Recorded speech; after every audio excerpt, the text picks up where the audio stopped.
Hey everybody, it's Huck here, and today I wanted to do a little recording environment tutorial that I've seen happen, and I'm about 2 years late, but there was a couple things that I feel like that videos that I've seen on YouTube just don't talk about.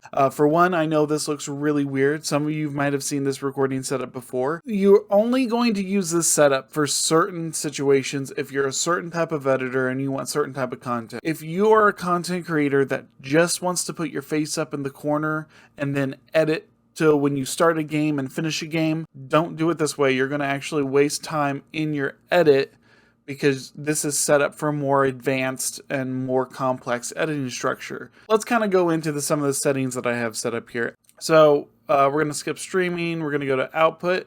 As you can see, of course, I have an NVIDIA that I'm using for the encoder. I want to do both 1080p and around 150 megabits per second. That's why I've done 300,000 kilobits per second. Split it in half, you get 150 and 150. And I think that's about where ProRes is. I've been looking it up online, and there's a lot of people that say one thing and then you see another, but 150 megabits per second is actually pretty good. It has good quality. It's probably a bigger size than a lot of people can do on some hard drives. I think I'm kind of just doing testing, and this is where I want to be with a lot of the stuff I want to do. I do have max quality, and then it's just what I like to do. You don't have to have max quality. You can do whatever your computer needs to do. You're just going to have some artificial pixelated stuff when you start moving if you go any lower.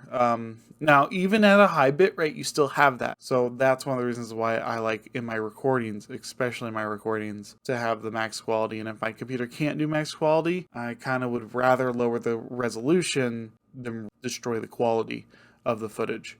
So this is kind of the important part, is I've made a base canvas and I've doubled the width. So instead of 1920, it's 3840. My camera's giving me 1080 and my game's giving me 1080 through the game capture. So that's going to match up perfectly. I am doing 60 frames a second, though I really probably shouldn't be at 1080, but I'm going to anyways, because I'm me. Normally, if I was probably actually going to record this and upload this video, I probably would downscale it, and I'll show you where I downscale it. I would downscale it right here. And that's the thing, you should always do testing. You should always continually test and retest what you're doing to make sure it works. So as you can see, I have Minecraft right here, and I have my face cam right here. So when you first start, you might have something like this or whatever. All you have to do is just literally slide it over, and it'll click on each side. Also, I'll real quick go through some of my audio stuff. I use a virtual audio cable to separate my Discord mic and desktop stuff. That way, if I have someone talking in Discord and I talk over them during the recording, and I actually wanted to hear what they have to say it's just a better audio environment to record in. So let's get into Minecraft and start recording. So we just got done recording a video, and now I'm going to show you kind of how I go into the editing process after recording videos. So I have OBS on my Mac. I go up to File. I go to Remix Recording. And then from here, I actually go to where my footage is being held on my PC, my PC. When you find the footage, just drag and drop. Alright. So now, for the target file, I need to go in here. And normally it'll go exactly where you had it. Well, I don't want it on my PC, I want it on my Mac. So we're going to go here to Movies, and we're going to put it right in there. Now, I don't use MP4s to edit, so I'm going to remix it to an MOV. And that's all you have to do to remix it to something else other than MP4. So then you remix.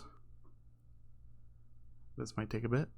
Now that we've remixed our footage, now we can take it into our video editing program.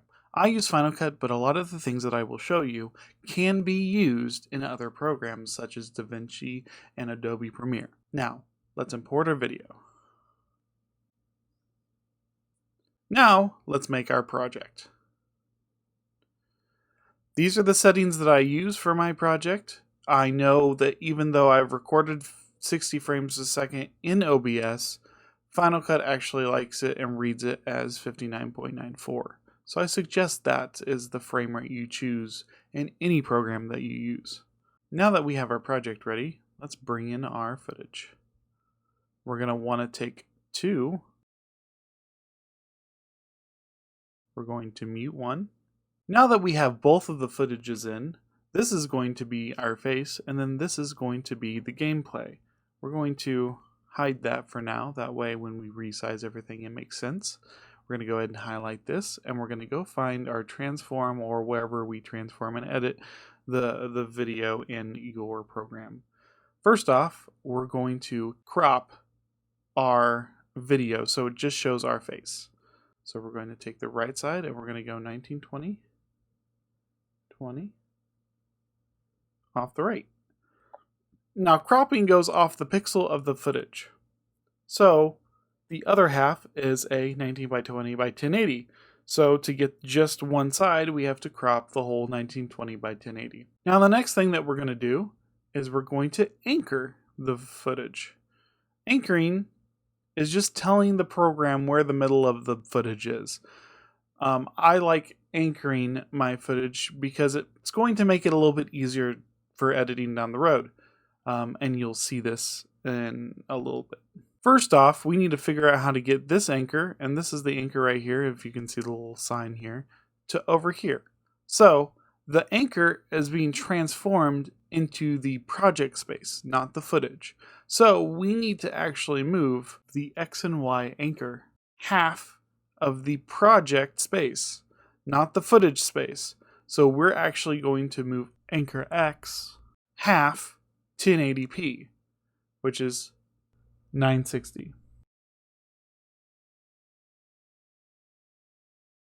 Now, obviously this moved over to the wrong side, so we're going to put that as a negative 960. As you can see, it lined it up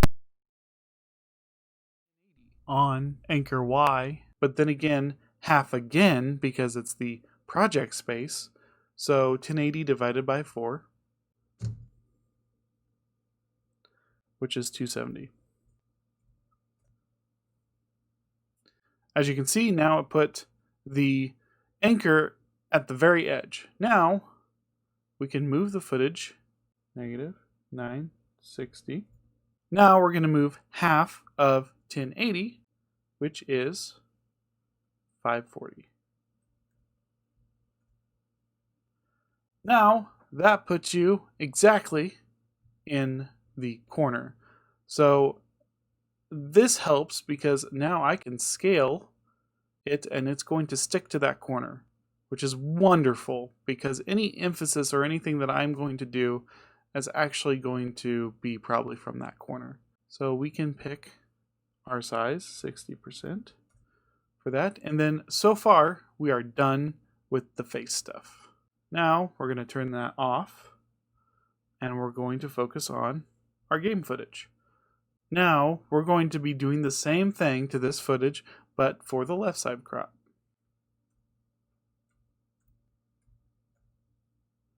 On this one, we actually want to anchor this into the middle here on this footage. So anchoring is going off of the project pixels, so we have to half 19 by 20 and half it again to get right here on the third where this is going to land, which makes this anchor point 480. Now you can see that the anchor point is in the middle of the footage. Now all we have to do is scale this by 200 to fill the screen. Now we can turn our face stuff on, and now we have a wonderful view of my face and the footage. I kind of want to explain the whole reason why you would have this sort of recording setup. So I found this little spot right here in the footage. Don't touch it. So I kind of want to emphasize the don't touch it. So let's... Don't touch it. So let's go back right before I say anything. Let's cut it. And then I'll play it. Don't touch it. And I'm going to stop right after. I'm going to zoom in a bit. So the don't touch it, I actually just want you to see me. So let's go ahead and just have my face fill up the whole thing. Now, when this is being played, don't touch it. So I wanted to emphasize the fact that I was saying something. So this type of recording environment will allow me to actually have full resolution of my face, so if I want to jump. Also, let's say that there is action going on within that corner and no one can see what's going on behind the camera of your face. Well, with this, you can move your face out of the way to let them see behind the footage. If you're only going to have your face in the corner of the footage the whole time and don't want to edit or do anything else with it, there's no reason for you to do this. Thank you very much for watching. I hope you enjoyed this. Hit the like, hit the subscribe button, hit the notification to see more videos like these. Thank you very much, and I'll talk to you guys later. Bye-bye!